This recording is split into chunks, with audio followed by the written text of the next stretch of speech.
The slap echoed through the diner like a gunshot. Every head turned. Every fork stopped midair. A black man in worn jeans stood frozen, his cheek burning red, while a woman in a designer suit screamed in his face, "Know your place!" His 8-year-old daughter watched from the booth, tears streaming down her face. He didn't raise his hand. He didn't raise his voice. He simply looked at the woman and said 5 words that would haunt her forever. What she didn't know, what nobody in that diner knew, was that in exactly 48 hours, she would walk into her office and discover this nobody had just purchased her entire company. Comment below what city you're watching from. I want to see how far this story travels. Marcus Thompson hadn't taken a Sunday off in 3 years. 3 years of 18-hour days. 3 years of conference calls at midnight and red-eye flights across the country. 3 years of building something from nothing, of turning a small tech startup into a billion-dollar empire that nobody saw coming. But today was different. Today, his daughter Lily turned 8 years old. "Daddy, can we get pancakes? The ones with the funny faces?" Marcus looked down at his daughter's bright eyes and felt something shift in his chest. She was growing up too fast. Yesterday she was learning to walk. Today she was asking about pancakes with funny faces.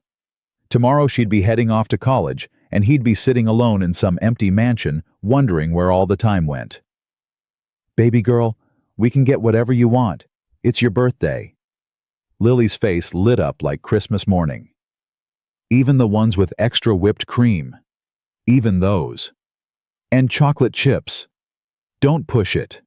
She giggled, and Marcus felt 3 years of exhaustion melt away in an instant. This was why he worked so hard. This right here. This little girl with her mother's smile and her father's stubborn streak.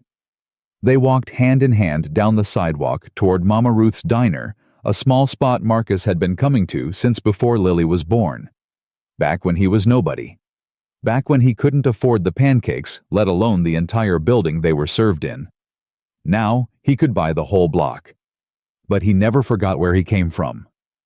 That was the thing about Marcus Thompson that the business magazines never quite captured. They wrote about his genius. They wrote about his vision. They wrote about the impossible deals he closed and the companies he transformed.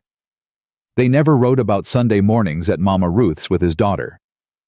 "Daddy." "Yeah, baby. Why don't you ever wear your fancy suits on Sundays?"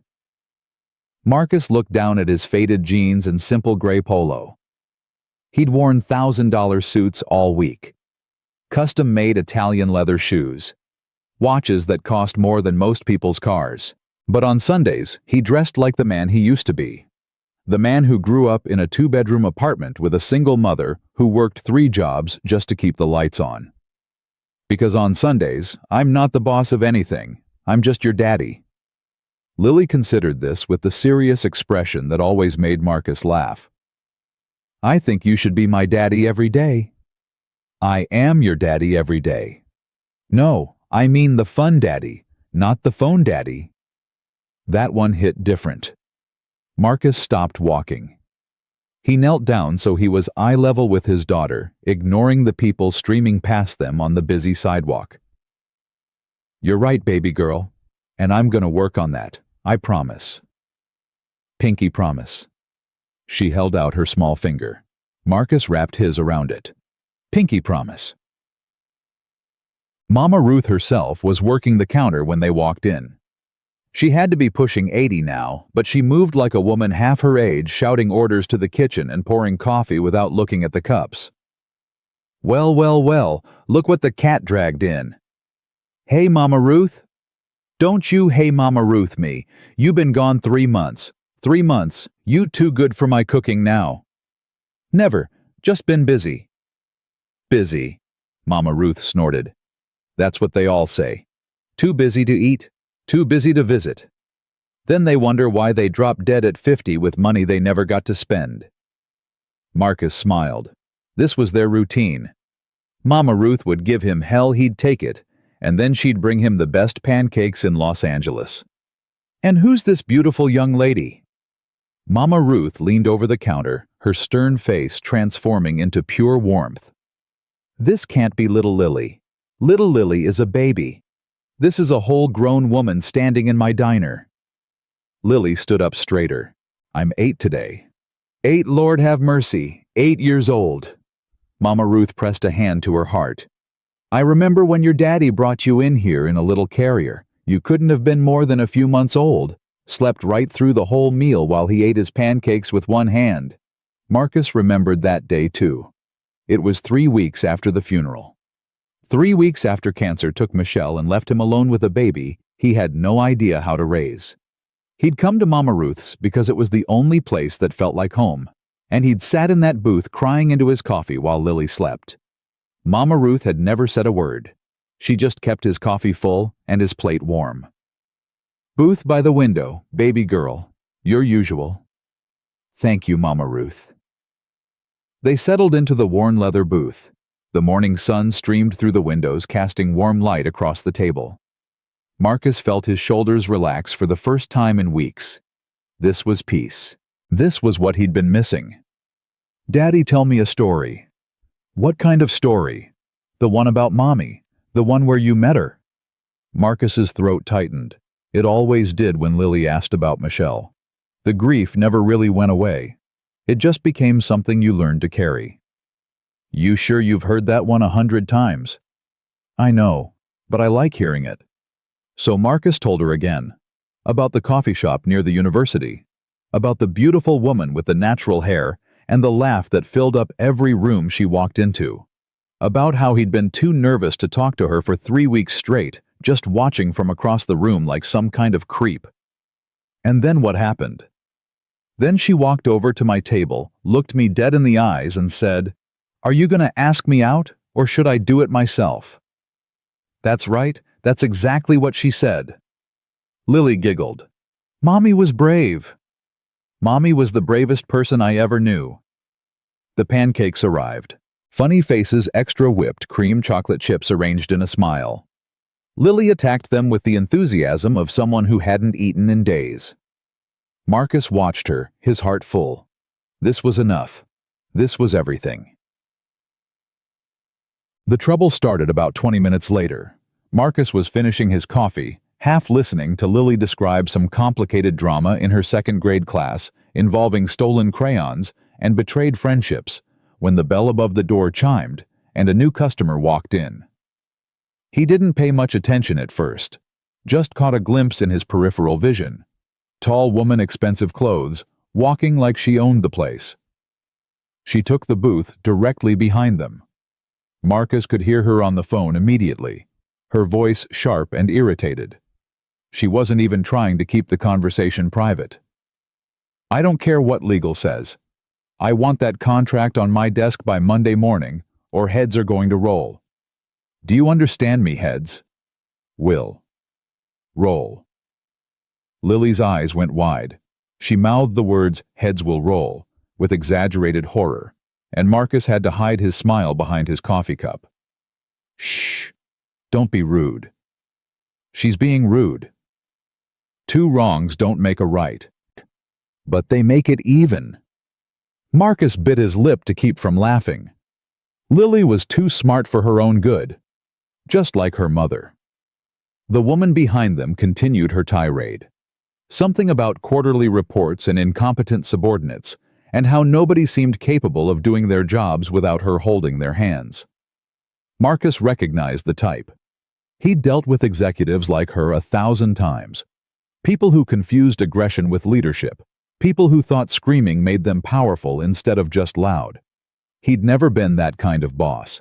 His mother had raised him better than that. Daddy. Yeah, baby. Can I get more orange juice? Of course. Marcus flagged down their waitress, young woman, probably working through college, wearing the exhausted smile of someone pulling a double shift. Could we get another orange juice, please? Sure thing. Be right back.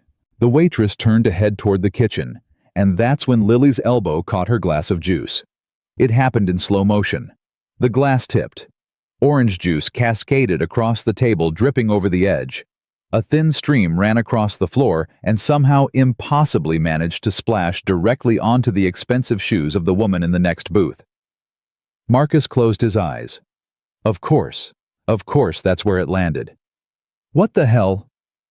The woman was on her feet before Marcus could even grab napkins.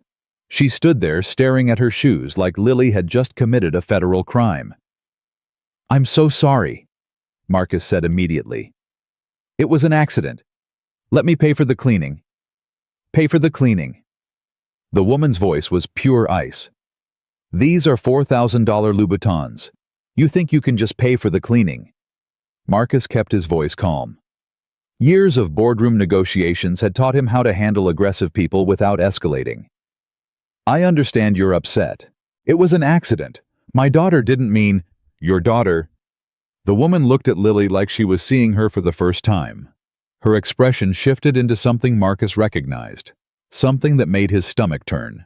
Contempt. Maybe if you taught your daughter some basic manners, accidents like this wouldn't happen. Lily's lower lip started to tremble. I didn't mean to. It was an accident. I don't care if it was an accident. Do you have any idea how hard I work? Do you have any idea what I had to do to afford these shoes? Marcus felt something cold settle into his chest. He put a protective hand on Lily's shoulder. Ma'am, I understand you're upset, but she's 8 years old. It's her birthday, and you're scaring her. Scaring her? The woman laughed, but there was no humor in it. Maybe she should be scared. Maybe she should learn that actions have consequences. She spilled juice. She didn't commit a crime. Juice that ruined $4,000 shoes. Shoes that probably cost more than your entire outfit. There it was. Marcus had been waiting for it. The moment when her anger stopped being about the shoes and became about something else entirely. He'd seen it 1,000 times. The subtle shift in the eyes. The way people looked at his clothes, his skin, his daughter, and made 1,000 assumptions in a single second. That's not really about the shoes, is it? The woman's eyes narrowed. Excuse me.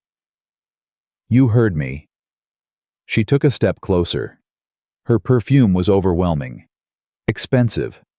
Aggressive. Like everything else about her. Listen to me very carefully. I don't know who you think you are, but I am Victoria Chen. I am the Chief Operating Officer of Meridian Technologies. I have worked my entire life to get where I am, and I will not be spoken to like this by someone who clearly can't even afford to be eating here. Marcus felt Lily shrink against his side. He could feel her trembling. That was the line. He could take insults. He could take assumptions. He'd been dealing with people like Victoria Chen his entire life, and he'd learned long ago that their opinions meant nothing. But his daughter was trembling. His 8-year-old daughter on her birthday was trembling because a grown woman was screaming at her over spilled juice. Victoria Chen. Marcus said the name slowly like he was committing it to memory. COO of Meridian Technologies. I'll remember that. Is that a threat? It's a fact.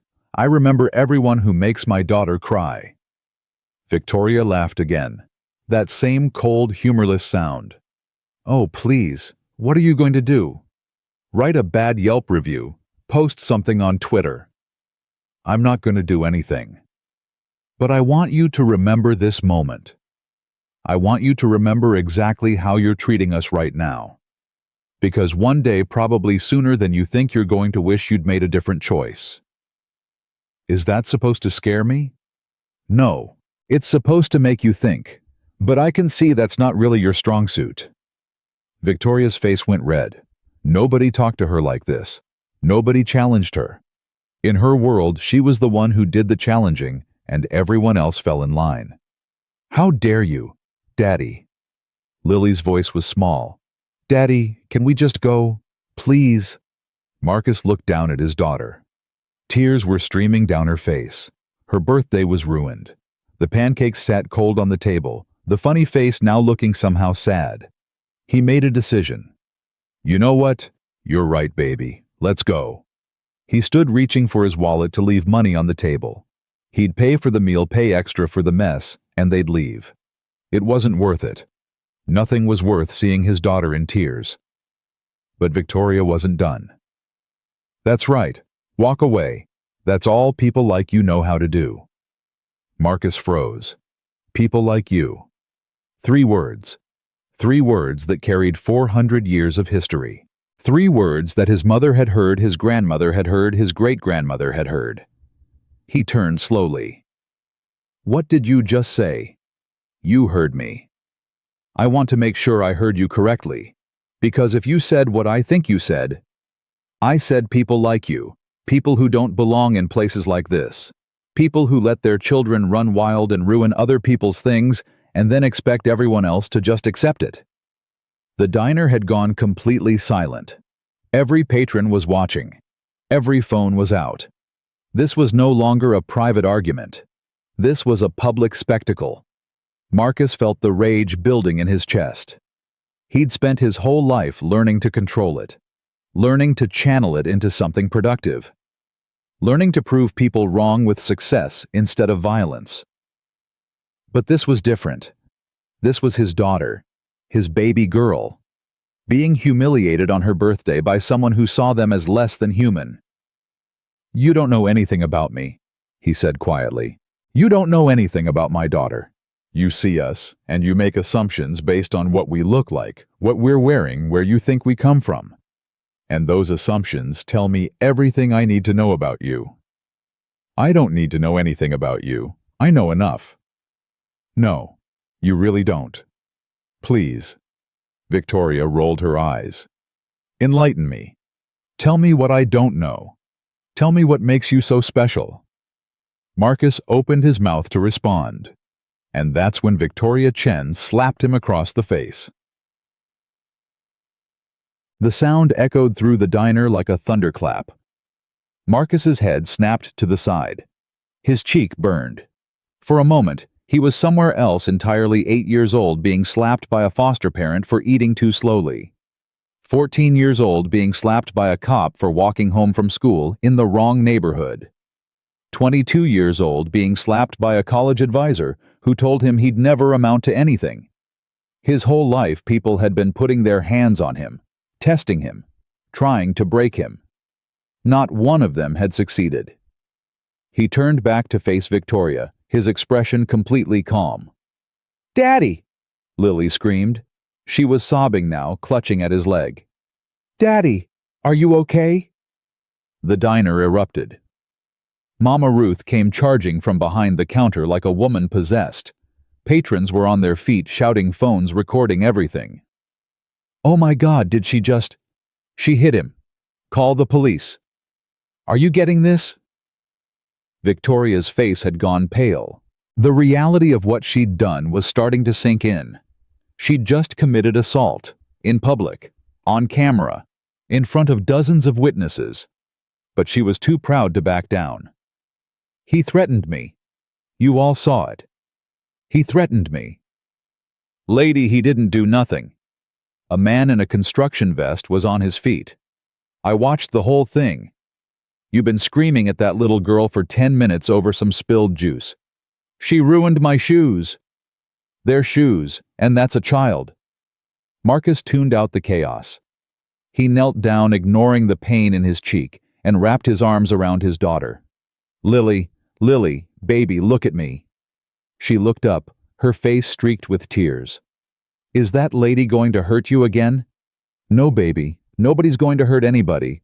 I need you to take a deep breath for me, okay? Can you do that?" Lily nodded, hiccuping. "Good girl.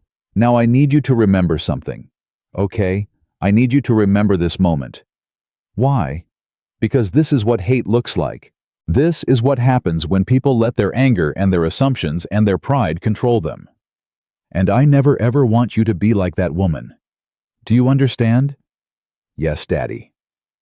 "Good." He kissed her forehead. "Now I'm going to handle this. I need you to go sit with Mama Ruth for a minute. Can you do that?" Lily nodded again.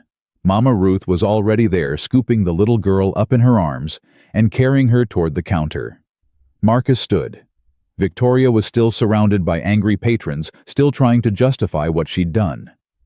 "He was threatening me. He said he was going to remember me. What was I supposed to do?" "Lady, you're supposed to use your words, not your hands. This is assault. Someone call the police." "Yeah, we calling the police on you." Marcus walked toward her, and the crowd parted like the Red Sea.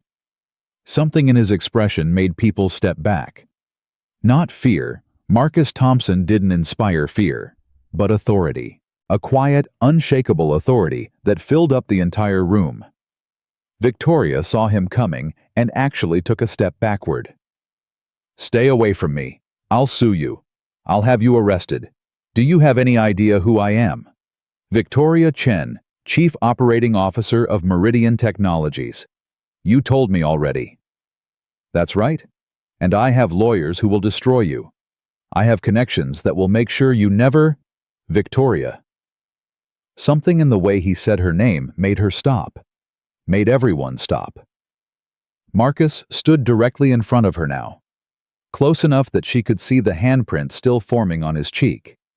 Close enough that she could see the calm in his eyes, the complete and utter lack of anger where rage should have been. "What?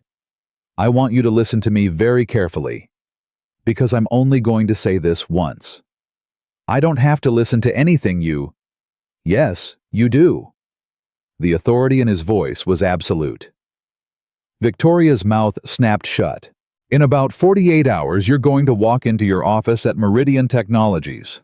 You're going to sit down at your desk, check your emails, maybe pour yourself a cup of coffee.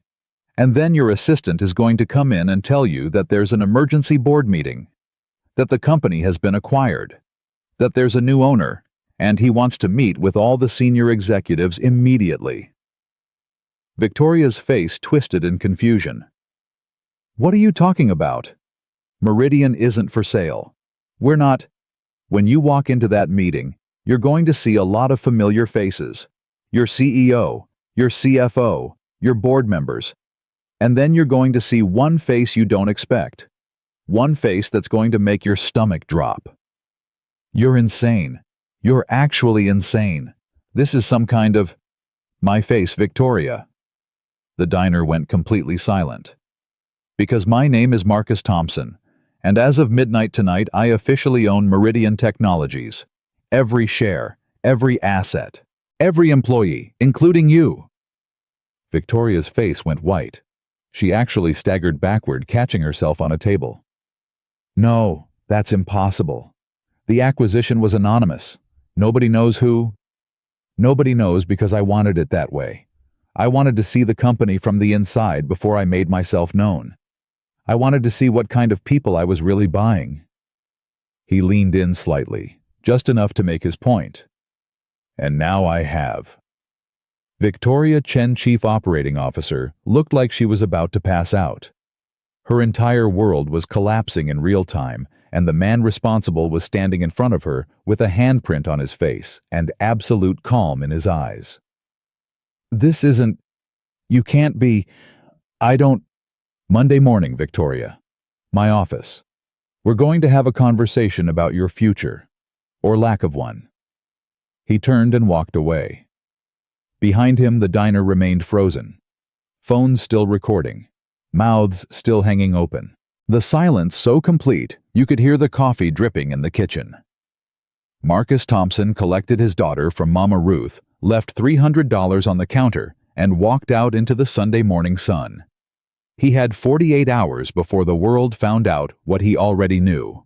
And Victoria Chen had 48 hours to understand exactly what she'd done. The drive home was silent, except for Lily's soft sniffles from the back seat.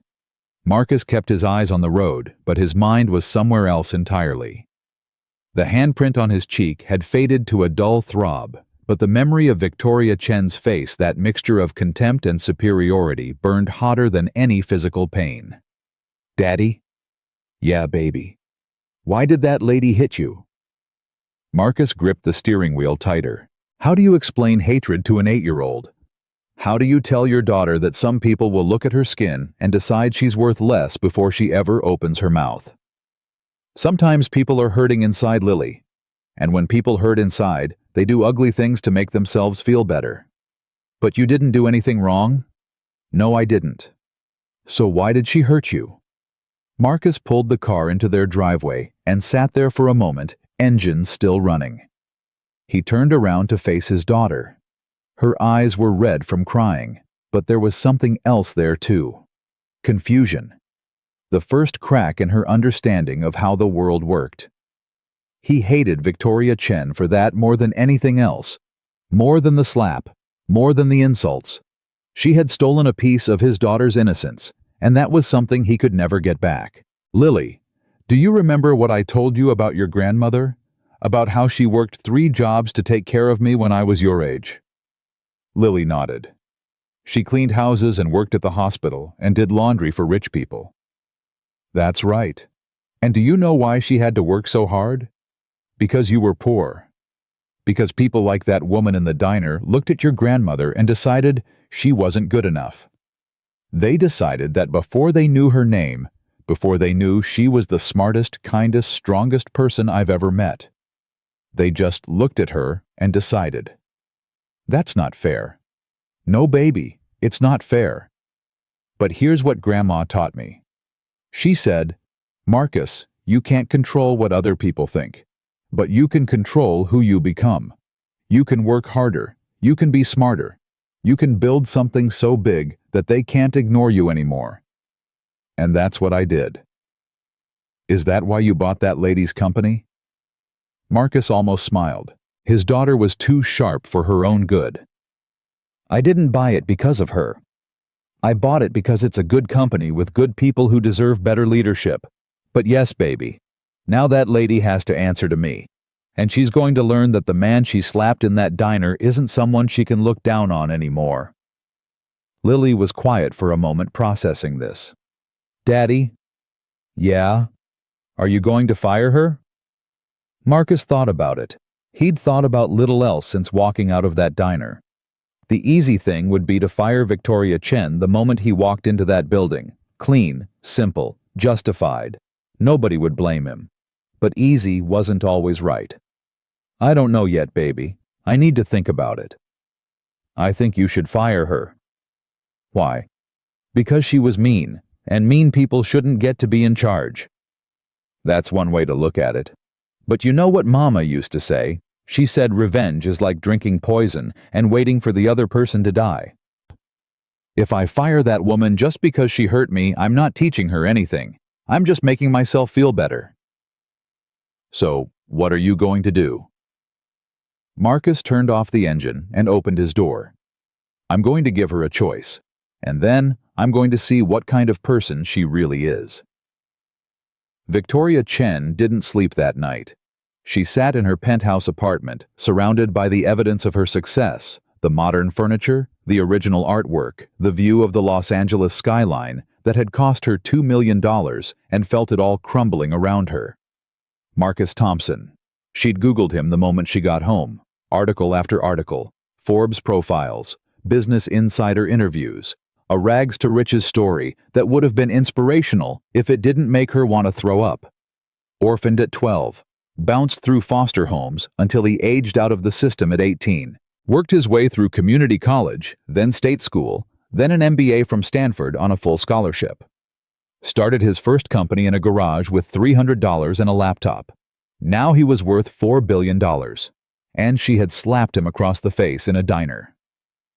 Victoria's phone buzzed. Another text from her assistant. Board meeting confirmed for Monday 9 a.m. New owner will be present. Please advise on preparation. She threw the phone across the room.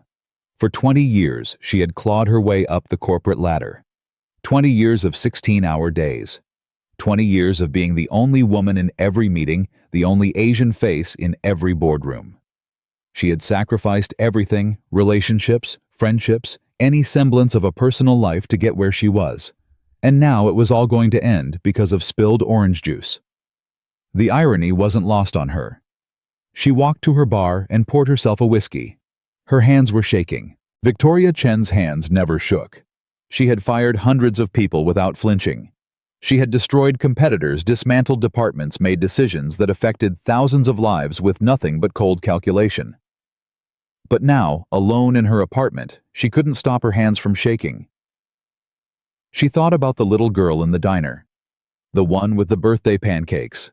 The one who had watched her slap a man, her father, and burst into tears. Victoria had barely registered the child in the moment. She'd been too angry, too focused on her ruined shoes and the perceived disrespect. But now in the silence of her apartment, she could see those eyes clearly. Wide, terrified, innocent. She had made a child cry on her birthday. Victoria drained her whiskey and poured another. When had she become this person? She remembered being young once, hopeful. Her parents had immigrated from Taiwan with nothing but 2 suitcases and a dream. Her father worked in a restaurant kitchen for 30 years, and her mother cleaned hotel rooms until her back gave out. They had sacrificed everything so Victoria could go to college, could become something. Be twice as good, her mother always said. Work twice as hard, and never ever let them see you weak. Victoria had listened. She had been twice as good, worked twice as hard.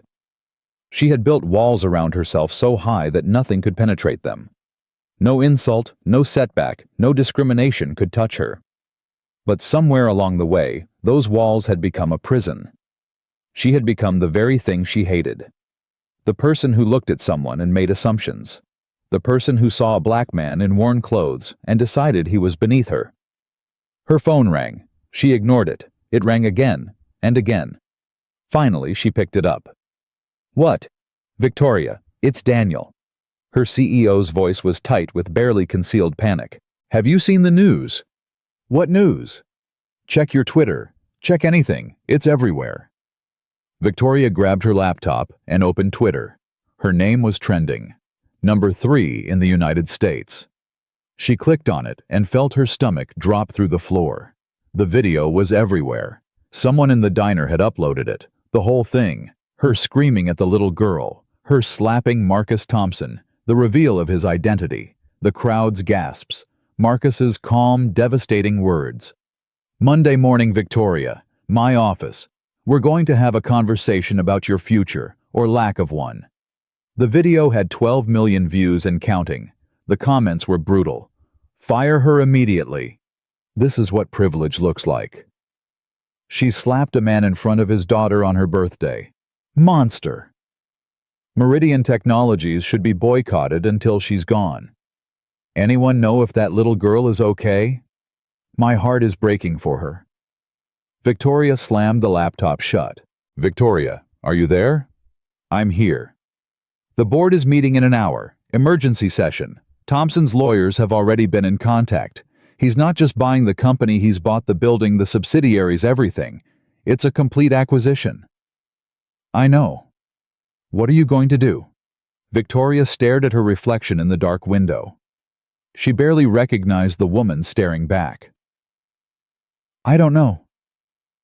Across town, Marcus was lying in bed, unable to sleep. Lily had finally drifted off around midnight, exhausted from crying. He had held her until her breathing steadied, stroking her hair, and humming the lullaby Michelle used to sing. The same lullaby his mother had sung to him, passed down through generations like a prayer. Now he stared at the ceiling, running through everything that had happened. His phone had been blowing up for hours. His publicist, his lawyers, his board members. Everyone wanted to know what he was going to do about Victoria Chen, about the video, about the PR nightmare that was threatening to overshadow his biggest acquisition. He had ignored them all. Instead, he found himself thinking about his mother. Eleanor Thompson had died when Marcus was 12. Breast cancer caught too late because she couldn't afford regular checkups. She had worked herself to death trying to give him a better life, and in the end the system she'd trusted had failed her. Marcus had spent the next 6 years in foster care. Some homes were fine. Others were nightmares. He learned quickly that the world didn't owe him anything, that survival meant being smarter and stronger than everyone who wanted to keep him down. But his mother's voice had stayed with him. Marcus, baby, don't let them make you hard. The world will try. Lord knows it will try. But you got your father's strength and my heart. You use both, you hear me? Strength without heart is just cruelty. Heart without strength is just weakness. You need both. He had carried those words with him through every challenge, every obstacle, every person who had looked at him and seen nothing but a statistic waiting to happen. Now he had to decide what to do with Victoria Chen. The easy answer was destruction. Fire her publicly. Let the internet have its pound of flesh. Make an example of her so that no one would ever dare treat his family that way again. But that's not what his mother would have wanted. Eleanor Thompson had spent her whole life being treated as less than by people like Victoria Chen. Rich people, powerful people, people who saw her uniform and assumed they knew everything about her. She had never responded with hatred, never let it poison her. Hate is heavy, baby. You carry it long enough, it'll break your back. You want to fight back, succeed. Be so good they can't ignore you. And when you get to the top, reach back and pull someone else up. That's how you win. Marcus sat up in bed. He knew what he had to do. Sunday passed in a blur. Marcus spent most of it with Lily trying to salvage what was left of her birthday weekend. They went to the zoo. They got ice cream. They watched her favorite movie 3 times in a row until Marcus knew every word by heart. She seemed better. Kids were resilient like that. But he caught her staring into space. Sometimes her small face troubled. She was processing, trying to make sense of a world that had suddenly become more complicated than she'd ever imagined. Daddy. Yeah, baby. Is the lady from the diner going to say sorry? Marcus pulled her onto his lap. I don't know, but that's not really the point, is it? What do you mean? I mean, a sorry doesn't undo what happened. It doesn't unslap me or unscare you. What matters is what happens next. Does she learn? Does she change? Does she treat people better? What if she doesn't? Then she'll have to live with who she is. And that's punishment enough, I think. Living with yourself when you know you're not a good person, that's worse than anything I could do to her. Lily considered this with her usual seriousness. I think I want her to learn. I don't want her to be mean to other people. Marcus hugged his daughter tight. Me too, baby. Me too. Monday morning arrived like a storm. Victoria Chen walked into Meridian Technologies headquarters at 7 a.m., 2 hours before the board meeting. She had spent the rest of the weekend preparing for every possible scenario, consulting with lawyers, drafting resignation letters, making plans. The building felt different somehow. The same gleaming lobby, the same security guards, the same employees rushing to their desks. But everything had shifted. Like a picture that had been slightly tilted, throwing everything off balance. People stared at her as she walked to the elevator. Some whispered. Others quickly looked away. The video had made her infamous overnight. Everyone knew what she had done. She kept her head high. If this was going to be her last day, she would face it with dignity. The boardroom was already full when she arrived. Daniel Chen, no relation, sat at the head of the table, looking like he hadn't slept in days. The other executives were arranged around the table, their faces carefully neutral. And at the far end in the chair that had always belonged to the CEO sat Marcus Thompson. He was wearing a tailored suit now, charcoal gray, perfectly fitted. His presence filled the room in a way Victoria had never experienced. This was not the man from the diner. This was a man who had built an empire from nothing, who commanded respect without raising his voice, whose calm authority made everyone else seem smaller by comparison. Ms. Chen. His voice was level. Please have a seat. Victoria sat. The silence was unbearable. I assume everyone has seen the video by now, Marcus said. I'm not going to rehash what happened. You all know the facts. What matters now is how we move forward. Daniel cleared his throat. Marcus, the board wants you to know that we fully support whatever decision. I'll handle this, Daniel. Thank you. Daniel fell silent immediately. Marcus turned his attention to Victoria.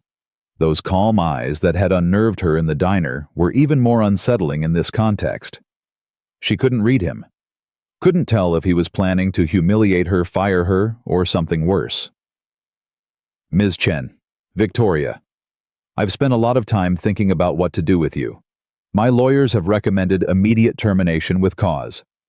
My PR team has recommended immediate termination with a public statement condemning your behavior.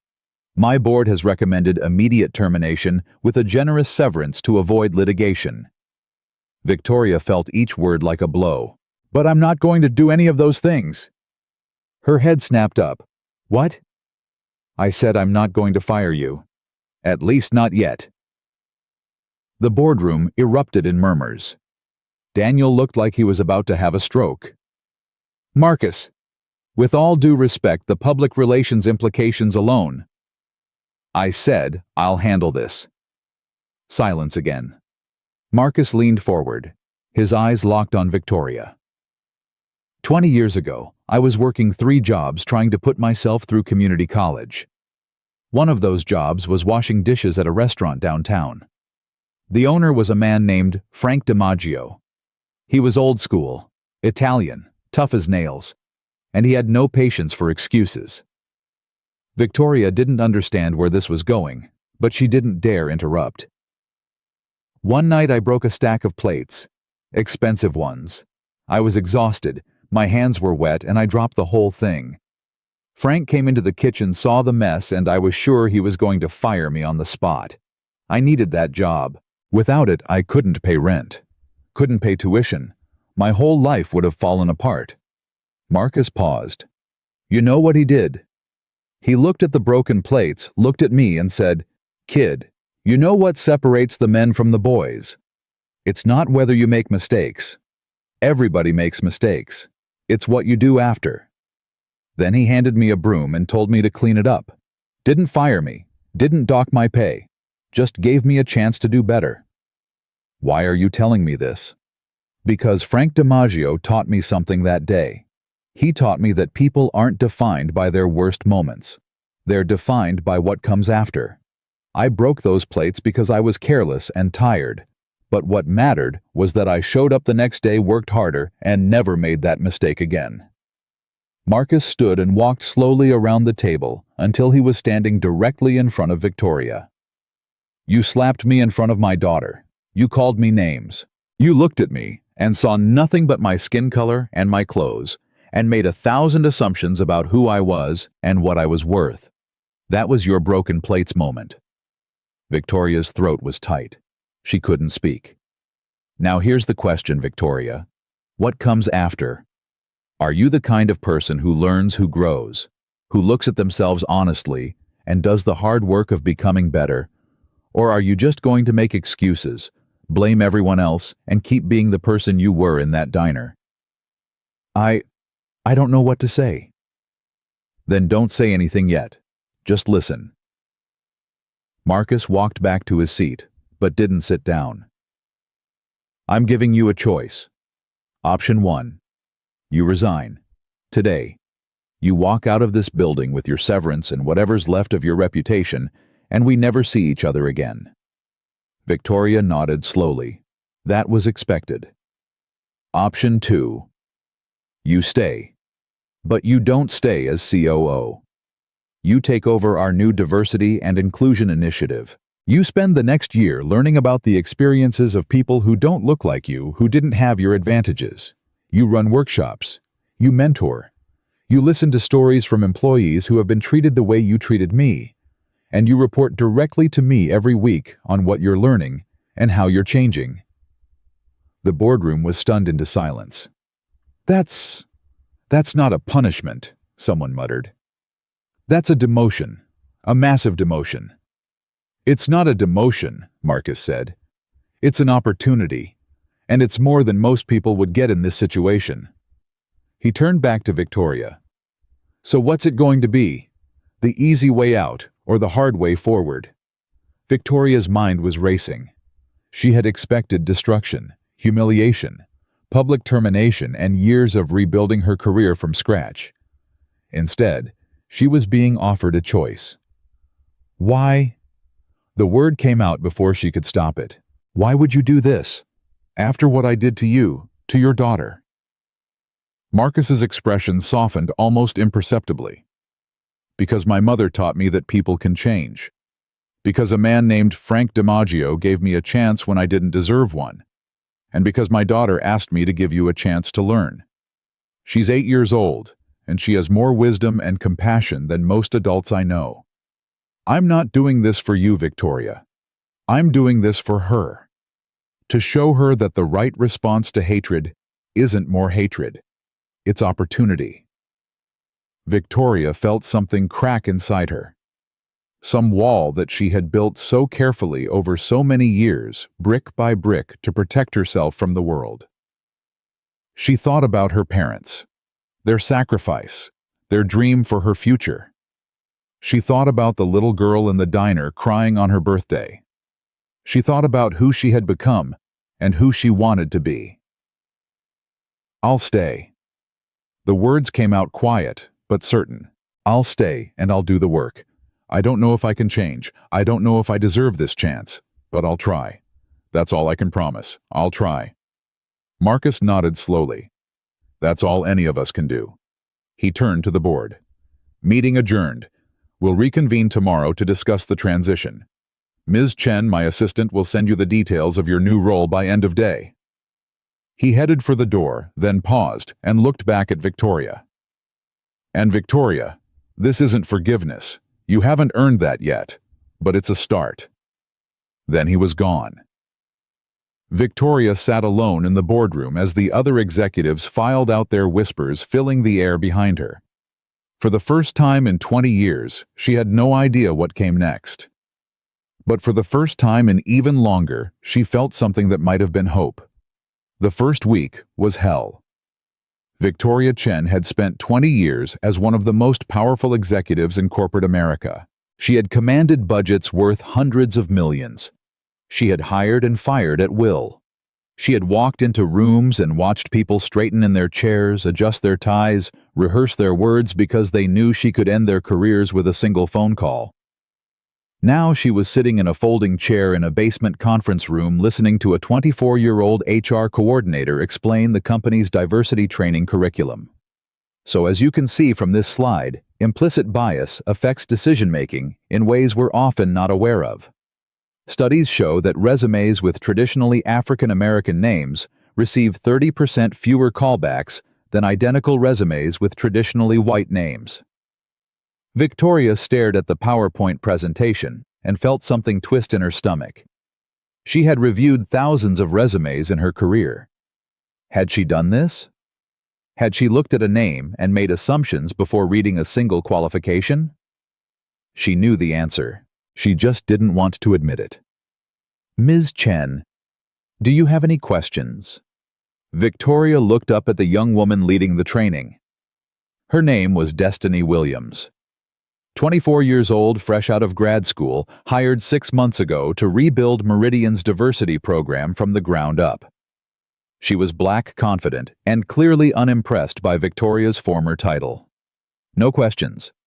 Are you sure because you've been staring at that slide for about 5 minutes and you look like you want to say something? Victoria felt the old defensiveness rise up, the instinct to snap back to remind this girl who she was dealing with, but she forced it down. I was just thinking about how many times I might have done exactly what that slide describes, without even realizing it. Destiny's expression shifted, just slightly, a crack in the professional facade. That's actually a really honest answer. I'm trying. I noticed. Destiny clicked to the next slide. Let's keep going. The days blurred together. Victoria arrived at 6 a.m. and left at midnight. Not because anyone was forcing her to, but because she couldn't stop. Every workshop, every training session, every conversation opened another door she hadn't known existed. Behind each door was something ugly, something she had to face. She learned about microaggressions, the small, seemingly innocent comments that accumulated over time like poison. You're so articulate. Where are you really from? You don't seem like a typical. She had said all of these things, dozens of times, hundreds maybe. She had thought she was being complimentary. She learned about code switching, how employees of color had to constantly adjust their speech, their dress, their behavior to fit into spaces that had been built without them in mind. How exhausting it was to never fully be yourself.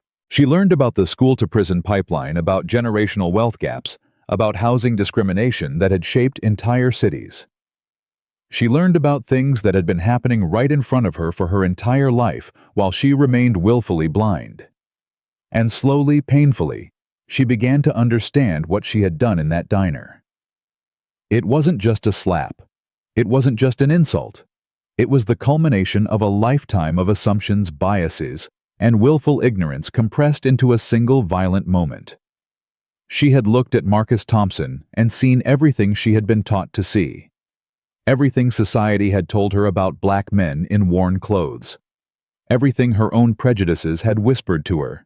She had been wrong about all of it. 3 weeks into her new role, Victoria requested a meeting with Marcus. His assistant, a crisp young man named David, looked at her with barely concealed suspicion. "Mr. Thompson has a very full schedule." "I understand. I just need 10 minutes.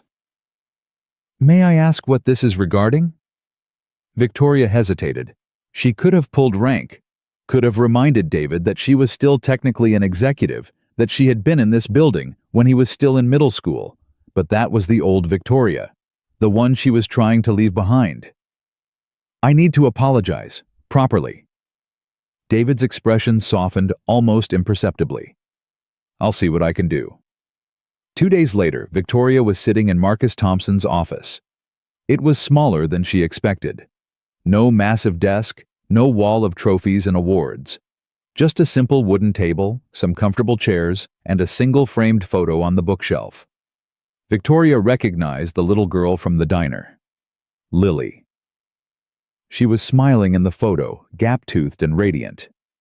Marcus walked in and sat across from her. He didn't say anything, just waited. "I've been doing a lot of thinking," Victoria began. "About what happened, about who I am, about how I got here. And I realize that 'I'm sorry' isn't enough. Those words are too small for what I did. You were right in the boardroom. I looked at you and made 1,000 assumptions. I saw your clothes, your skin, your daughter, and I decided I knew everything about you. I decided you were less than me." Marcus's expression didn't change. "And now I understand that I was the one who was less aware, less compassionate, less human." Victoria's voice cracked. She hadn't cried in years, had trained herself to see tears as weakness, but now she felt them burning behind her eyes. "I keep thinking about your daughter, about the look on her face when I slapped you. She'll remember that for the rest of her life. I gave her a memory of hatred on her birthday, and I can never take that back." Marcus was silent for a long moment. "You're right. You can't take it back. I know. Lily has been having nightmares. She asks me why the lady was so angry. She asks me if it was her fault for spilling the juice. My 8-year-old daughter thinks she caused a grown woman to assault her father." Victoria felt the tears spill over. She didn't try to stop them. "I'm so sorry. I'm so goddamn sorry." "I believe you are. How can you even look at me? After what I did, why didn't you just fire me and be done with it?" Marcus leaned back in his chair. He looked tired, Victoria realized. Not the physical exhaustion of long hours, but something deeper. The weariness of a man who had been fighting his whole life. "You want to know the truth. The night after the diner, I wanted to destroy you. I sat in my home office for hours planning exactly how I would do it. Fire you publicly. Make sure you never worked again. Sue you into bankruptcy. I had the resources. I had the justification. Nobody would have blamed me. Why didn't you? Because of my daughter." Marcus looked at the photo on his bookshelf. "She asked me if I was going to be mean back. I told her no. She asked me why not. And I realized I didn't have a good answer, because revenge feels good isn't something I want to teach her. Because that woman deserves it isn't either. So I had to find a different answer. And you did. I found the answer my mother would have given. You give people the chance to be better. Not because they deserve it, but because that's who you want to be. You can't control other people's choices, but you can control your own." Victoria wiped her eyes. I don't know if I can be better. I've been this way for so long. Then why are you here? Because I want to try. Because I keep thinking about Lily's face. And I want to do something to make it right. Even if I can never actually make it right. Marcus studied her for a long moment. Then he did something Victoria didn't expect. He smiled. That's the first honest thing you've said to me since I met you. The weeks turned into months. Victoria threw herself into the diversity and inclusion initiative with the same relentless energy she had once applied to climbing the corporate ladder. She designed workshops, partnered with community organizations, established mentorship programs for underrepresented employees. She listened more than she talked. She asked questions instead of making assumptions. And slowly, she began to change. It wasn't easy. There were setbacks. Moments when the old Victoria would surface snapping at a subordinate or making a thoughtless comment. But she learned to catch herself, to apologize, to do better. The employees noticed. At first, they had regarded her new role with suspicion. Everyone had seen the video. Everyone knew what she had done. They assumed this was just PR damage control, a cynical move to protect the company's image. But as the months passed, something shifted. She actually listened to me today. A young black engineer named Marcus told his colleagues in the break room. Like, really listened. I told her about the microaggressions I deal with from my team lead, and she didn't make excuses or try to explain it away. She just asked what she could do to help. I heard she got Rodriguez fired, another employee added. The guy in accounting who kept making those jokes about immigrants. She brought it to HR with documentation going back 2 years. My sister applied for the new internship program Victoria set up, first in our family to have a shot at a tech career. The whispers changed. Not completely. Some people would never forgive her. But for others, there was a grudging acknowledgement that maybe, just maybe, people could change. Victoria didn't hear these conversations. She was too busy working. 4 months after the diner incident, she requested another meeting with Marcus. This time, David didn't look at her with suspicion. He just smiled and said, "He's expecting you." Victoria walked into the office and found Marcus at his table reviewing documents. Lily's photo had been joined by several others. Awards, team photos. A drawing that looked like it had been made by a child depicting 2 stick figures holding hands under a rainbow. Lily made that for me, Marcus said, noticing her gaze.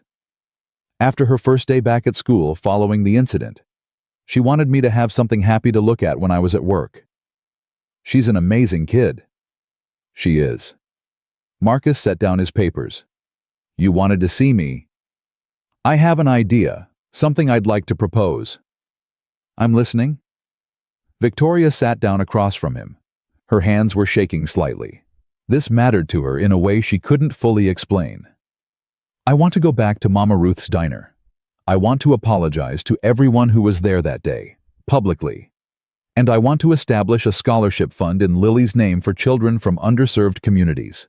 It would cover everything: tuition, books, living expenses, a full ride to any college they can get into.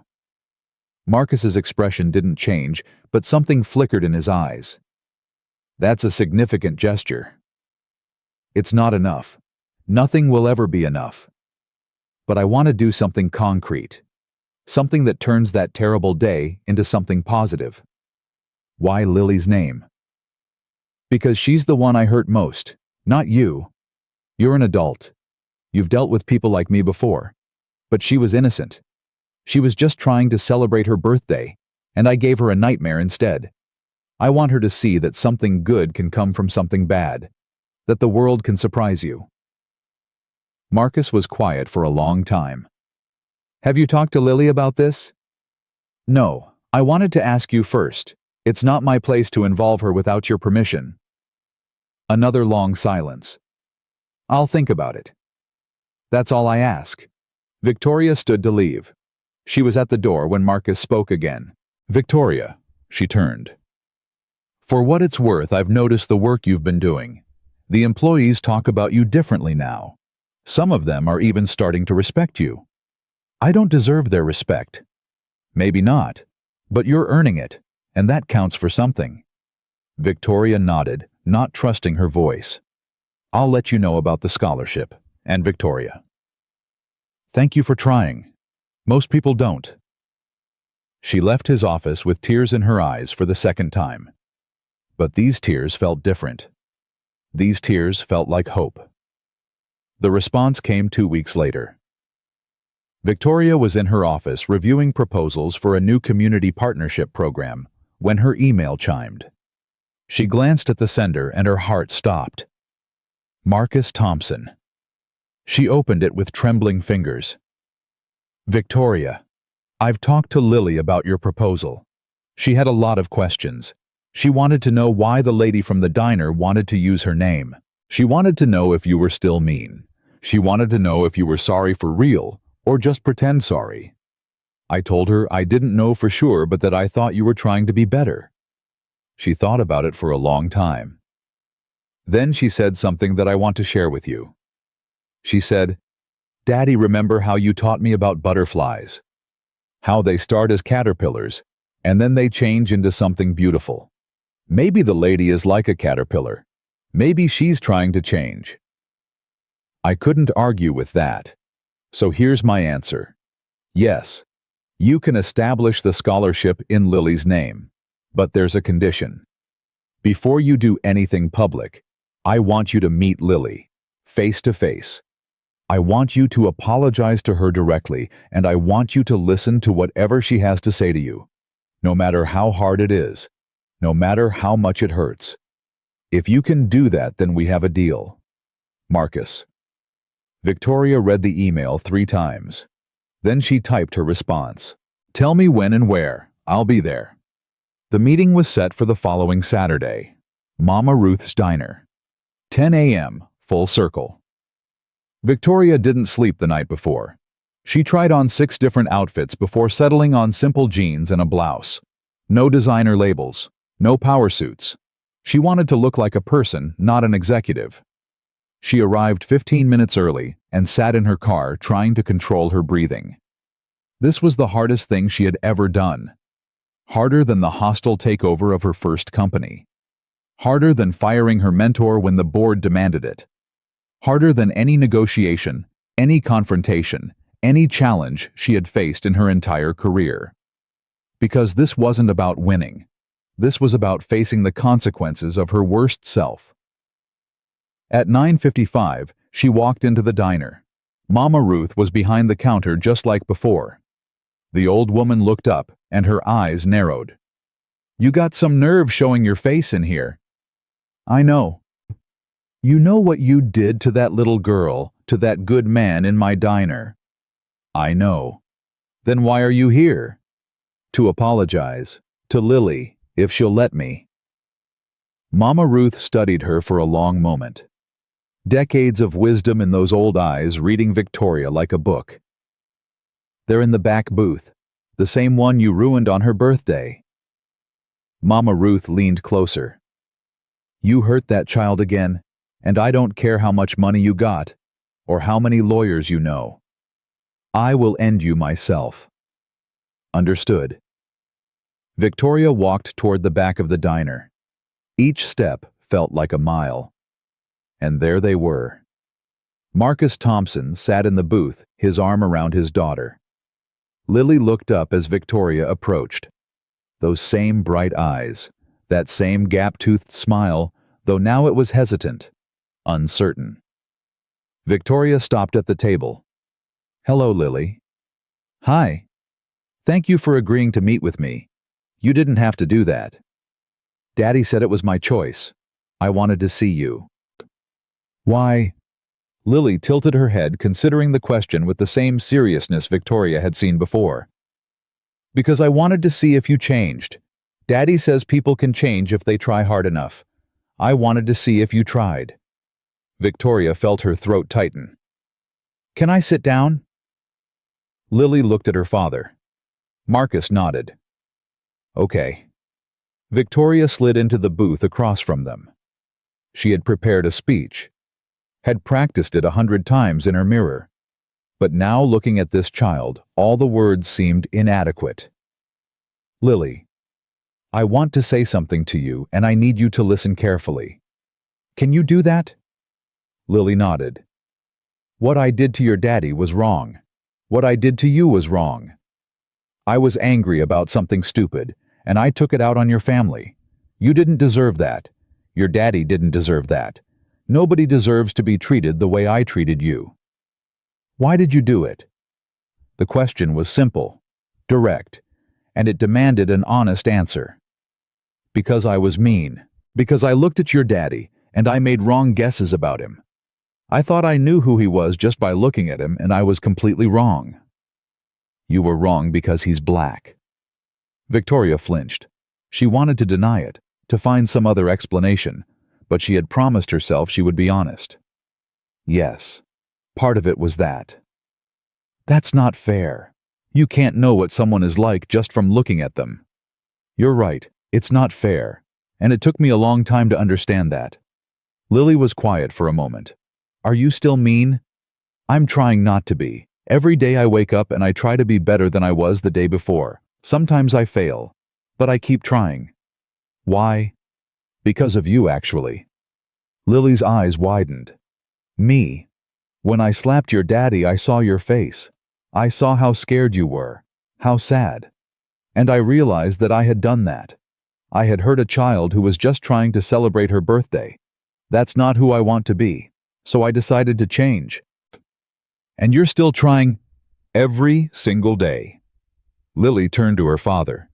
They seemed to have an entire conversation without words. Then she turned back to Victoria.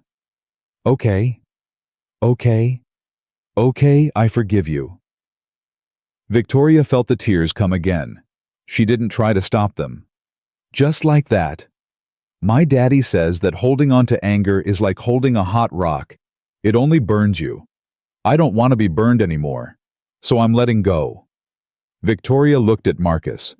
He was watching his daughter with an expression of pure pride. She's incredible, Victoria whispered. She's her mother's daughter. Lily slid out of the booth and stood next to Victoria. Can I tell you something? Anything.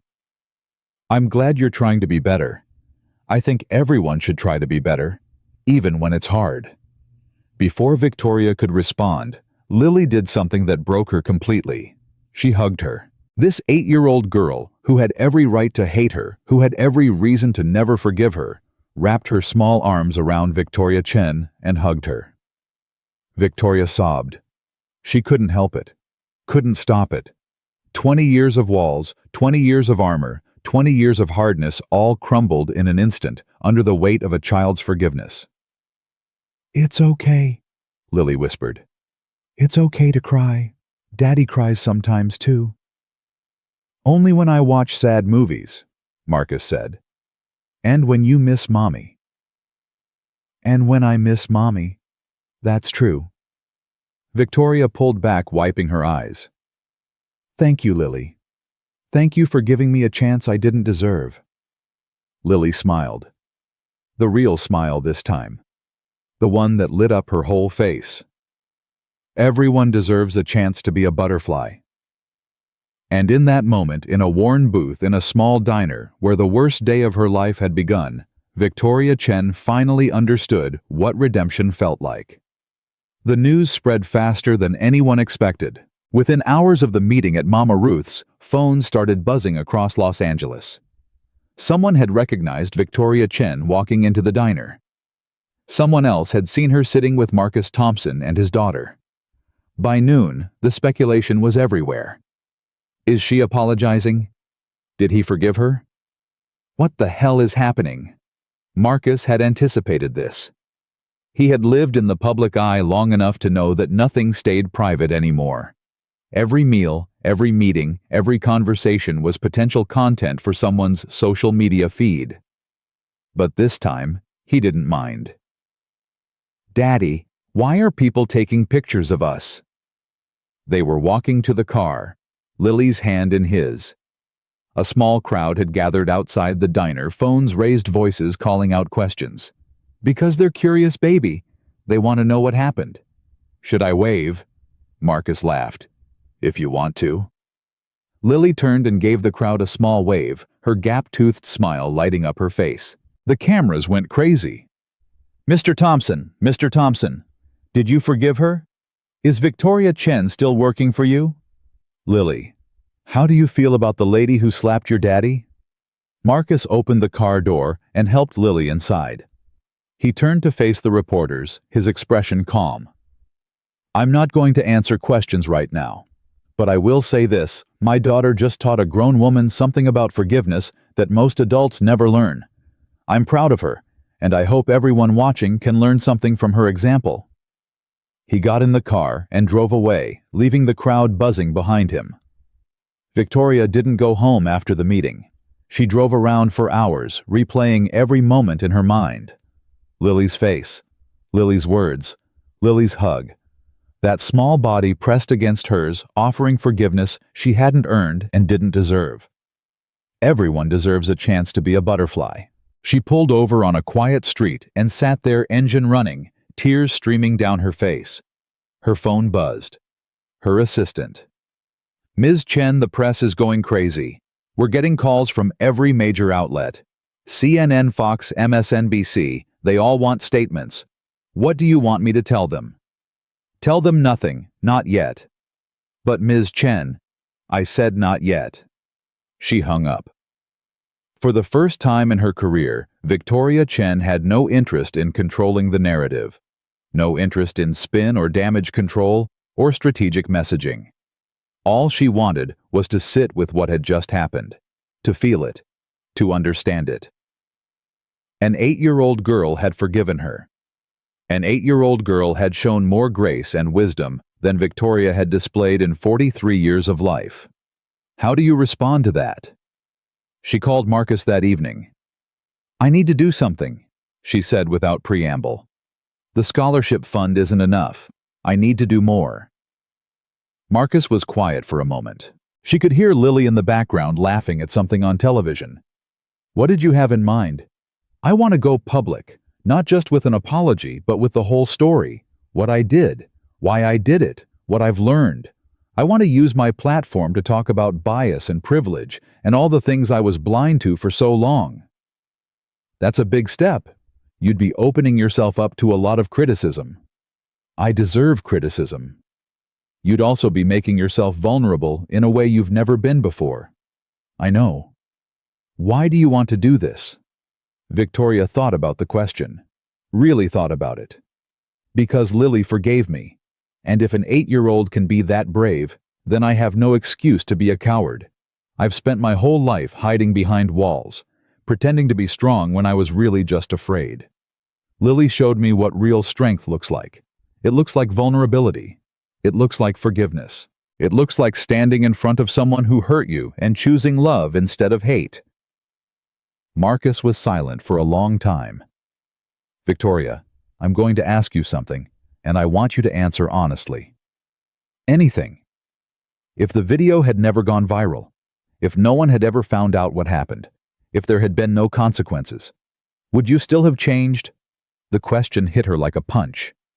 I don't know, she admitted. I want to say yes. I want to believe that I would have looked at what I did and been horrified. But honestly, I don't know. I've done things like that before. Maybe not that extreme, but similar. And I never thought twice about it. So no, I can't say for sure that I would have changed without the consequences. That's the most honest answer you could have given. It's also the most damning. Maybe. But here's the thing, Victoria. It doesn't matter why you started changing. What matters is that you keep changing. What matters is what you do next. Is that a yes to going public? It's not my decision to make. This is your story, your redemption. You get to decide how to tell it. Victoria closed her eyes. Will you be there? When I do it, I think I need support. The words were hard to say. Victoria Chen had never asked for support, had never admitted to needing anyone. But this was the new Victoria, the butterfly emerging from the cocoon. I'll be there. Thank you. Don't thank me yet. You haven't faced the world yet. The press conference was scheduled for the following Friday. Victoria spent the week preparing. Not the usual preparation of crafting sound bites and anticipating questions. This was different. This was preparing herself to be completely, totally, terrifyingly honest in front of the entire world. She wrote and rewrote her statement 100 times. Each version felt wrong somehow. Too polished, too rehearsed, too much like the old Victoria trying to manage her image. Finally, on Thursday night, she threw away all her notes. She would speak from the heart. Whatever came out, came out. She barely slept. Friday morning arrived cold and gray. Victoria dressed simply. No power suit, no designer labels. Just a plain black dress and minimal makeup. She wanted people to see her, not her armor. The conference room at Meridian headquarters was packed. Every major news outlet had sent reporters. Cameras lined the back of the room like soldiers at attention. The buzz of conversation filled the air, everyone speculating about what was coming. Victoria stood in the wings watching the crowd through a crack in the door. "You okay?" She turned. Marcus was standing behind her dressed in a simple gray suit, calm as always. "I'm terrified." "Good. That means you're taking this seriously." "What if I mess it up? What if I say the wrong thing?" "Then you say the wrong thing, and you correct it, and you keep trying." Marcus put a hand on her shoulder. "Victoria, you've spent your whole life trying to be perfect, trying to never show weakness. That ends today. Today you show the world who you really are, the good and the bad, and whatever happens next, at least you'll know you were honest." "How are you so calm?" "I'm not calm, I'm just better at hiding it." Victoria almost smiled. "Lily wanted me to give you something." Marcus pulled a small piece of paper from his pocket. It was a drawing, crayon on construction paper. Two figures standing side by side under a rainbow. One was clearly meant to be Lily with wild curly hair and a big smile. The other was a woman with dark hair and tears on her face. At the bottom, in wobbly child's handwriting, were the words, "You can do it, love Lily." Victoria pressed the drawing to her chest. "I can't." She made it last night, stayed up past her bedtime to finish it. She said you needed to know that someone believed in you. Victoria wiped her eyes. "I won't let her down." "I know you won't." The PR coordinator appeared at her elbow. "Ms. Chen, they're ready for you." Victoria took a deep breath. She folded Lily's drawing carefully and tucked it into her pocket over her heart. Then she walked out to face the world. The cameras started flashing the moment she appeared. Victoria walked to the podium, her heels clicking against the floor. The crowd fell silent. Every eye was on her. Every camera was rolling.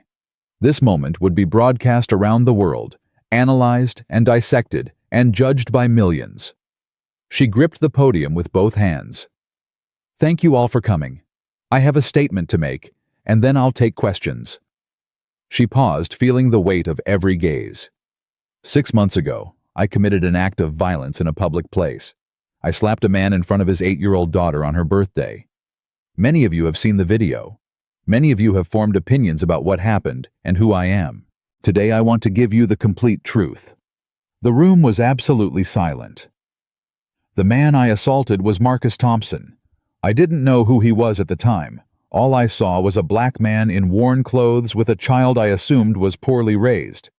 I saw spilled juice on my expensive shoes, and I decided that gave me the right to humiliate and attack a stranger and his daughter. A murmur rippled through the crowd. "I'm not here to make excuses. There are no excuses." I was angry, entitled, and deeply prejudiced.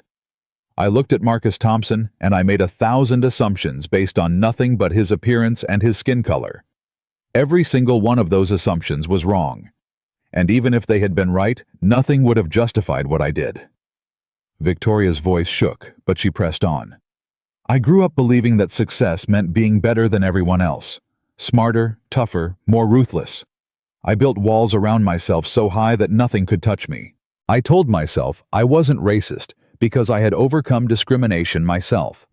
I told myself I wasn't cruel because I had worked hard for everything I had. I was lying to myself. And I was wrong. She looked directly into the cameras. The truth is, I was exactly the kind of person I always claimed to despise. I was someone who judged others without knowing them. Someone who used power to intimidate rather than uplift. Someone who confused aggression with strength and cruelty with success. After the incident, Marcus Thompson had every right to destroy me. He could have fired me, publicly sued me into bankruptcy, made sure I never worked again. Instead, he gave me a choice. He offered me the chance to change, to learn, to become better than I was. I don't know why he did that. I don't think I deserved it. But he did it, and I took that chance, and for the past 6 months, I have been on a journey that has fundamentally changed who I am. Victoria pulled Lily's drawing from her pocket and held it up. This was made by Marcus Thompson's daughter Lily, the same little girl I traumatized on her birthday 6 months ago. She made this last night. She wanted me to know that someone believed in me, that she forgave me. Her voice broke completely. An 8-year-old girl forgave me for something unforgivable. She taught me about grace and mercy and the power of choosing love over hate. She is the reason I'm standing here today. Not because I deserve it, but because she believes everyone deserves a chance to become a butterfly. Victoria wiped her eyes. I'm not here to ask for your forgiveness. I haven't earned it. I'm not here to defend myself. There is no defense. I'm here to make a promise to spend the rest of my life trying to undo the damage that people like me have done. A promise to use whatever platform I have to fight against the prejudice and bias that I once embodied. A promise to be worthy of the chance that Marcus Thompson gave me, and the forgiveness that his daughter offered. She folded the drawing and returned it to her pocket. Today, I'm announcing the establishment of the Lily Thompson Scholarship Fund. This fund will provide full educational support to children from underserved communities who dream of careers in business and technology. It will be funded by half of everything I earn for the rest of my career. Not because money can fix what I did, but because action is the only thing that matters now. I'm also announcing my full return to public life, not as an executive hiding behind press releases and carefully managed appearances, but as a person. A flawed, broken, changing person who wants to use her mistakes to help others avoid theirs. Victoria straightened her shoulders. I know many of you will never forgive me. I understand that. I know many of you will see this as a PR stunt, as damage control, as a calculated move to salvage my career. I can't control what you think. All I can do is show you day after day, year after year, that I mean what I'm saying. I was a caterpillar. I'm trying to become a butterfly. And whether you believe me or not, I'm going to keep trying for the rest of my life. She paused. I'll take questions now. The room exploded. Ms. Chen. Over here. Victoria, do you think this is enough? What does Marcus Thompson think about your announcement? How can you claim to have changed in just 6 months? Is this about saving your career or genuine remorse? Victoria pointed to a reporter in the front row. You with the CNN badge, go ahead. Victoria, critics are saying that your transformation is too convenient, that you only changed because you were caught. How do you respond to that? Victoria nodded slowly.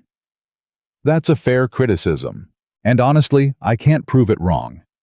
I don't know if I would have changed without consequences. I'd like to believe I would have, but I can't say for certain. What I can say is that the reason you start changing is less important than whether you keep changing. I was caught. I was exposed. I was humiliated. And that broke something in me that needed to be broken. So yes, maybe I only changed because I got caught. But I'm going to keep changing regardless. That's all I can promise. Another reporter jumped in. What about the people at Meridian who have to work with you? The employees of color who know what you did. How can they trust you? They shouldn't trust me, not yet. Trust is earned over time through consistent action. All I can do is show up every day and treat people with dignity and respect. If after years of that, they still don't trust me, I'll understand. I'm not entitled to their trust. I'm only entitled to the chance to earn it. A reporter from Fox News raised his hand. Ms. Chen, some are saying Marcus Thompson is being too soft on you, that he should have fired you immediately. What do you say to those who think his decision undermines accountability? Victoria turned to look at Marcus, who was standing off to the side of the room. I think Marcus Thompson has shown a kind of leadership that most people can't even comprehend. It would have been easy to fire me. It would have been satisfying. It would have given everyone the pound of flesh they wanted. But he didn't do the easy thing. He did the hard thing. He chose to believe that people can change even when every reason said otherwise. That's not weakness. That's the strongest kind of leadership there is. Marcus gave her a small nod. Furthermore, Victoria continued, I think accountability isn't just about punishment. Anyone can punish. What Marcus did was harder. He held me accountable by making me face what I'd done, by making me learn, by making me become someone different. I've faced myself every day for 6 months. I've had to look at the ugliness inside me and decide to be better. That's accountability, the real kind. The questions went on for another hour. Some were hostile, some were sympathetic, some were clearly looking for sound bites and drama. Victoria answered them all with the same unflinching honesty. She talked about her childhood, about her immigrant parents, about the chip on her shoulder that had grown into a wall around her heart. She talked about the moment she slapped Marcus, how it felt to watch herself become the villain, how she had lain awake that night knowing her life was over. She talked about the workshops and trainings and conversations that had slowly opened her eyes, about the employees who had shared their stories with her, trusting her, even when they had every reason not to. She talked about Lily, about the hug that had broken her, about the drawing in her pocket that she would keep forever. And when it was over, when the last question had been asked and the cameras had finally stopped rolling, Victoria walked off the stage and collapsed into a chair. How did I do? Marcus sat down next to her. You did good. Really? Really? You were honest. You were vulnerable. You didn't make excuses or try to spin anything. That's all anyone can ask. What happens now? Now we wait and see. Some people will believe you, some won't. Some will give you a chance. Some will never forgive you. That's out of your control. What do you think? Marcus was quiet for a moment. I think my mother would have been proud of what happened in that room today. Victoria's eyes filled with tears. That might be the nicest thing anyone's ever said to me. Don't let it go to your head. You still have a lot of work to do. I know. Marcus stood. I have to get home. Lily's waiting. She wants to know how it went. Tell her thank you, for the drawing, for believing in me, for everything. Tell her yourself. Sunday lunch, Mama Ruth's, 11 o'clock. She wants to hear all about it. Victoria stared at him. You want me to have lunch with your family? Lily wants you to have lunch with our family. I'm just the messenger. Marcus, I don't know what to say. Say yes. Victoria smiled through her tears. Yes. Marcus nodded and walked toward the door. He paused with his hand on the handle. Victoria. Yeah. Welcome to the long road. It doesn't get easier, but it does get better. Then he was gone.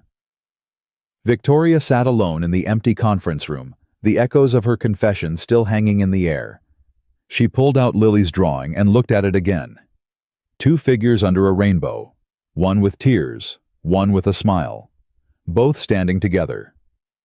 Victoria folded the drawing carefully and put it back over her heart. Then she stood up and walked out into whatever came next. The Sunday lunch became a tradition.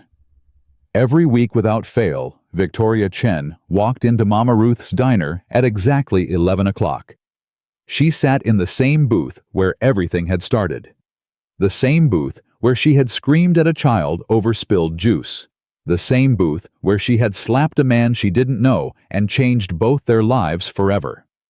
Now it was the booth where she learned what family could look like. Victoria. Victoria. I got an A on my spelling test. Lily came running across the diner, her braids flying behind her, waving a paper covered in gold stars. She crashed into Victoria's legs with the kind of full-body hug that only children know how to give. "That's amazing, sweetheart. Let me see." Victoria took the test and examined it with exaggerated seriousness. Every word perfect, every letter carefully formed. "This is exceptional work, Miss Thompson. I think this deserves a celebration. Can I get chocolate chip pancakes?" "You can get whatever you want." Marcus slid into the booth across from them, shaking his head with a smile. "You're spoiling her. That's my job now." "Since when?" "Since she decided to forgive me when she had every reason not to. I owe her approximately 1 million chocolate chip pancakes." Lily giggled. "That's a lot of pancakes." "Better get started then." Mama Ruth appeared at their table, her weathered face creased in a smile that had taken months to earn. "The usual for everyone." "Yes, please, Mama Ruth."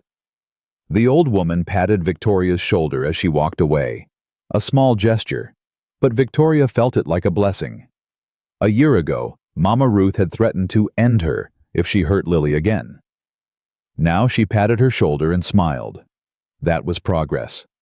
That was redemption measured in small moments. "Daddy, tell Victoria about the thing." Marcus raised an eyebrow.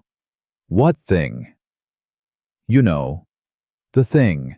The secret thing." "Oh, that thing." Victoria looked between them. "What's going on?" Marcus pulled an envelope from his jacket pocket and slid it across the table. "This came yesterday." Victoria opened it. Inside was a formal letter on heavy cream paper. Her eyes scanned the words and her heart stopped. "The National Business Leadership Award. They want to give it to both of us, together, for demonstrating what they're calling transformative corporate leadership in the face of adversity. Marcus, this is one of the most prestigious awards in the country." "I know.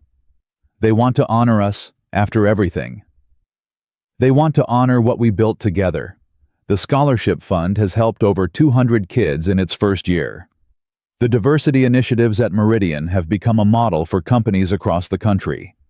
The training programs you developed are being adopted by Fortune 500 companies worldwide." Victoria stared at the letter, unable to speak. "There's more," Marcus said. "Read the last paragraph." Her eyes dropped to the bottom of the page. "The committee wishes to particularly recognize Ms. Victoria Chen for her unprecedented public accountability and her ongoing commitment to personal transformation. In an era of corporate scandals and hollow apologies, Ms. Chen has demonstrated that genuine change is possible when one is willing to face their failures honestly and work tirelessly to make amends." Victoria set the letter down. Her hands were shaking. "I don't deserve this." "Maybe not. But you're getting it anyway." "Marcus, I can't accept an award for what? For not being a terrible person anymore. For doing the basic minimum of treating people with dignity. That's not what this is." "Then what is it?" Marcus leaned forward. "Victoria, do you remember what you said at the press conference? You said you wanted to use your platform to fight against prejudice.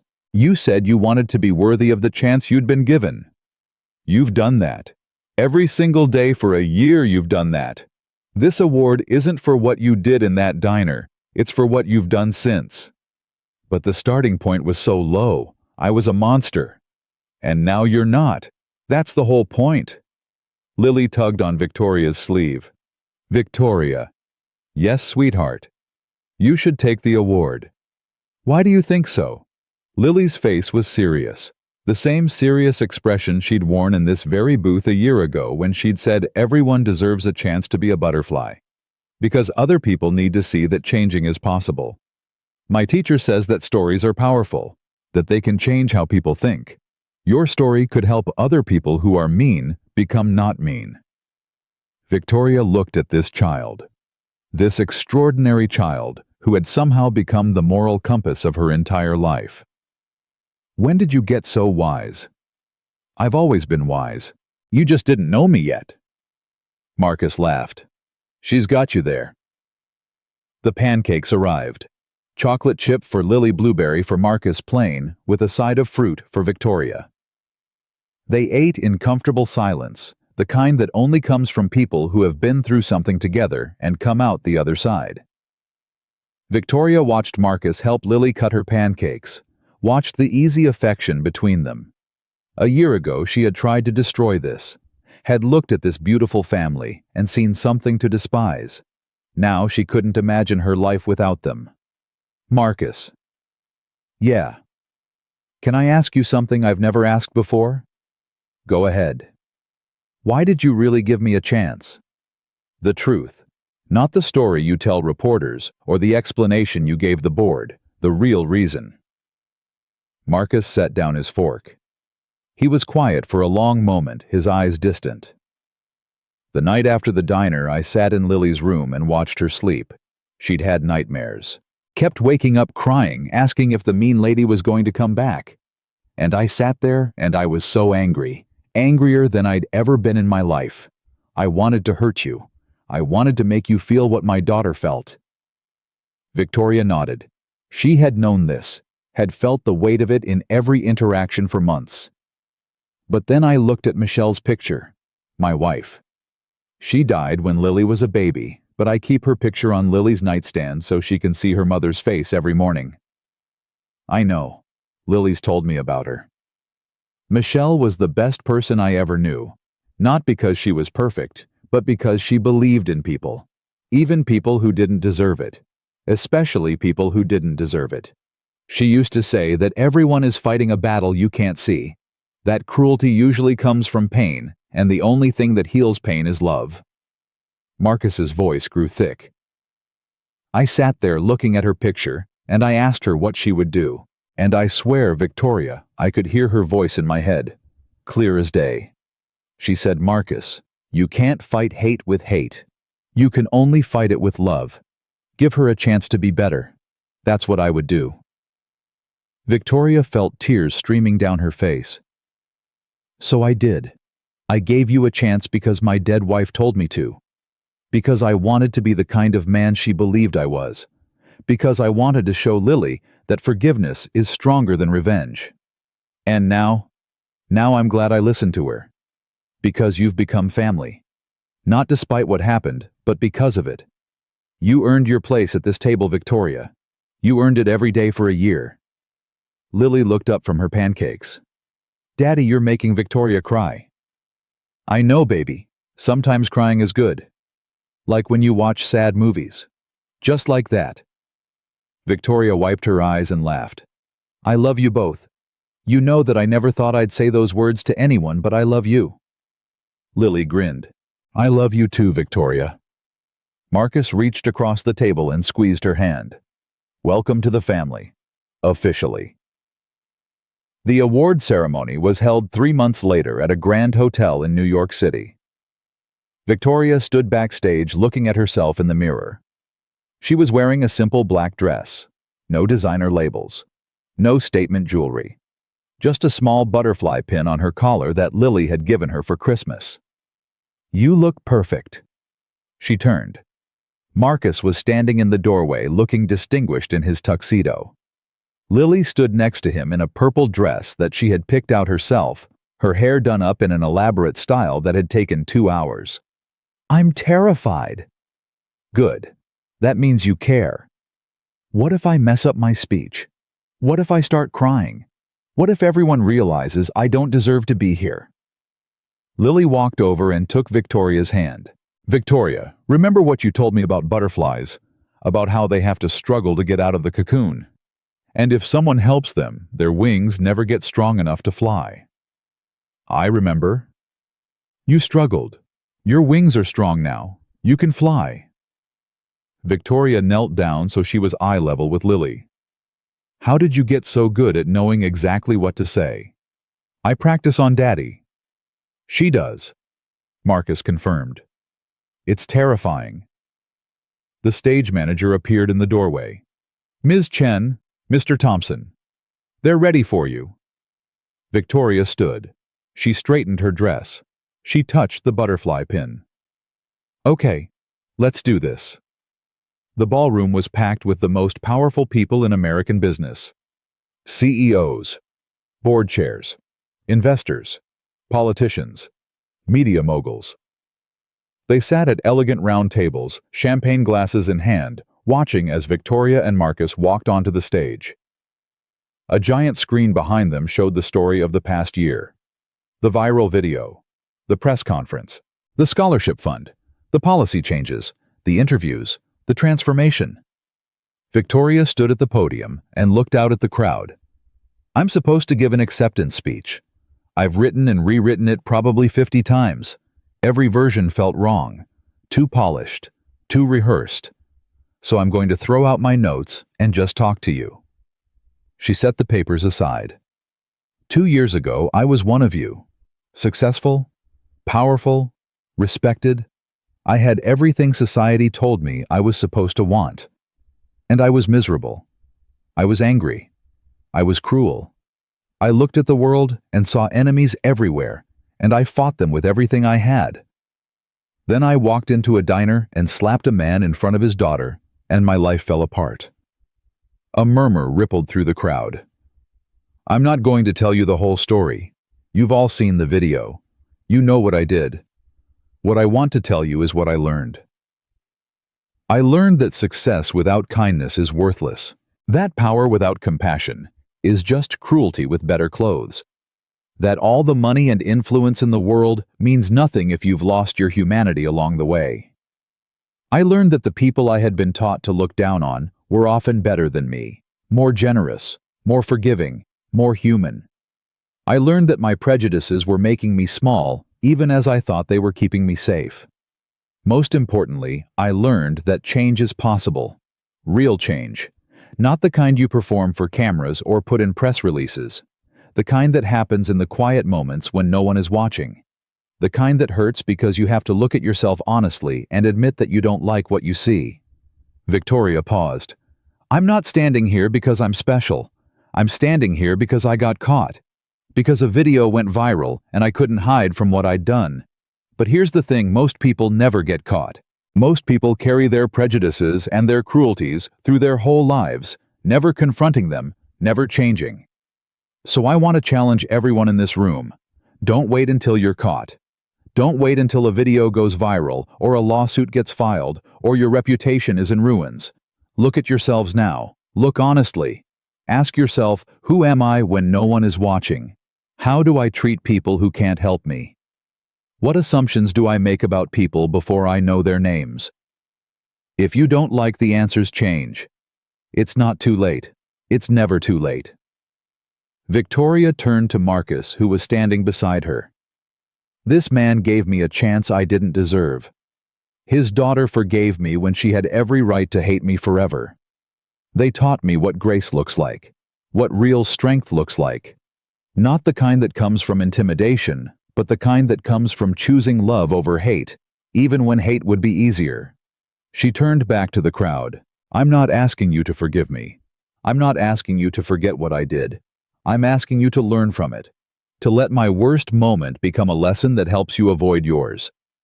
To look at the people you encounter every day and see human beings, not obstacles or inferiors or threats.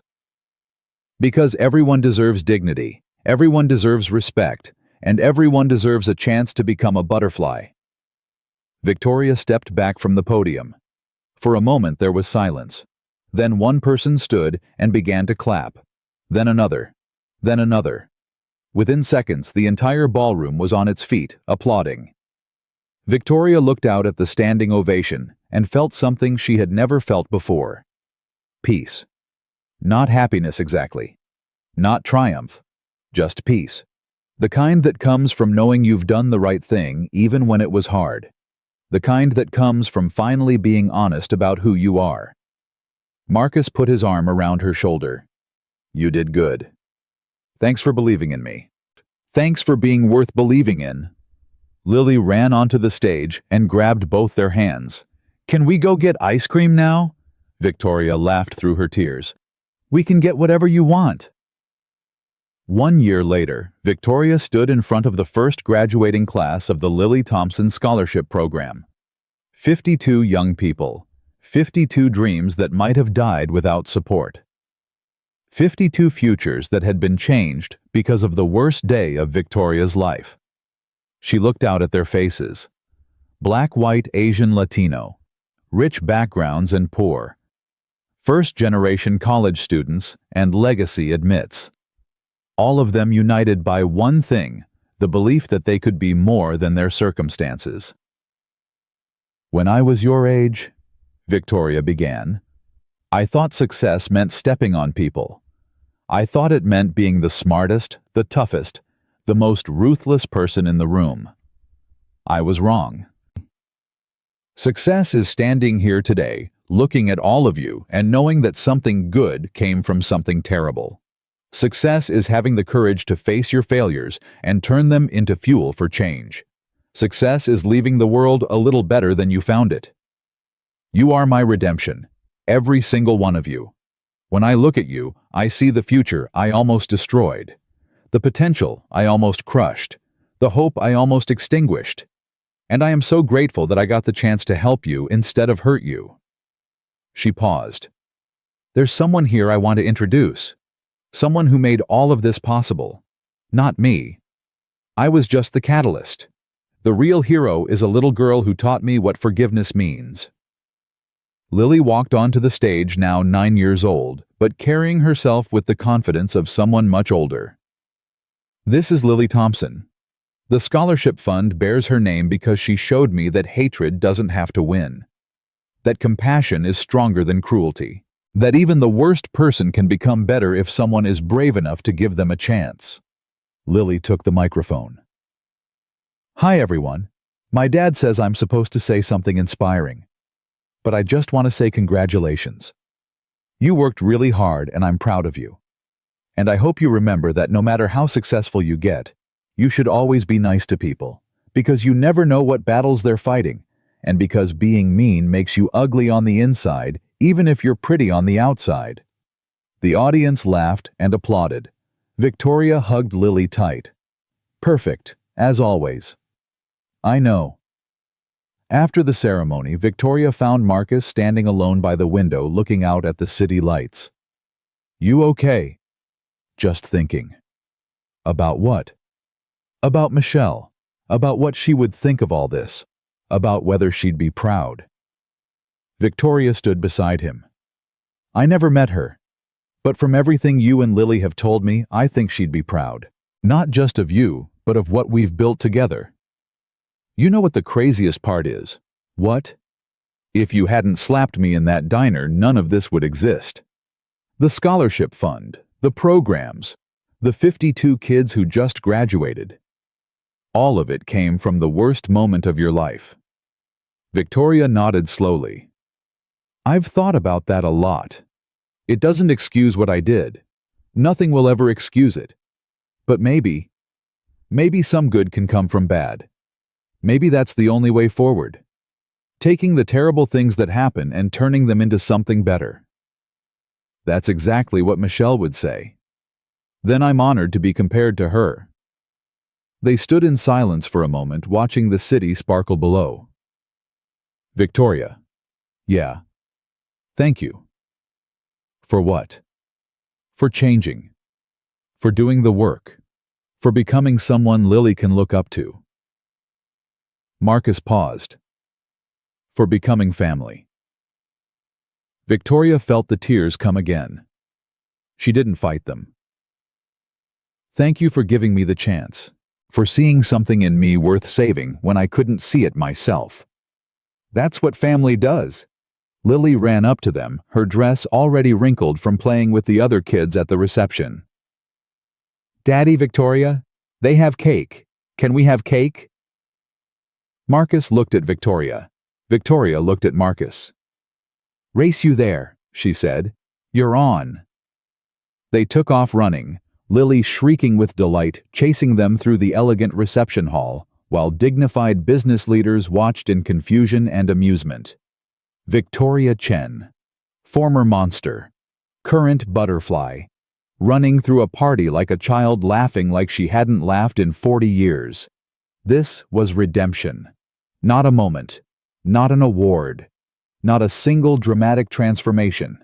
Just this. Day after day, choice after choice. Becoming a little bit better than you were yesterday. She had been a caterpillar, selfish, cruel, blind. Now she was a butterfly, and she would spend the rest of her life proving that anyone at all could change. Because that was the truth that Lily Thompson had taught her in a diner on a Sunday morning. That was the truth that Marcus Thompson had shown her by choosing forgiveness over revenge. That was the truth that would outlast all of them. Hate is heavy, kindness is light, and the only real strength in this world is the courage to love people who haven't earned it yet. Victoria Chen finally understood, and she would never forget.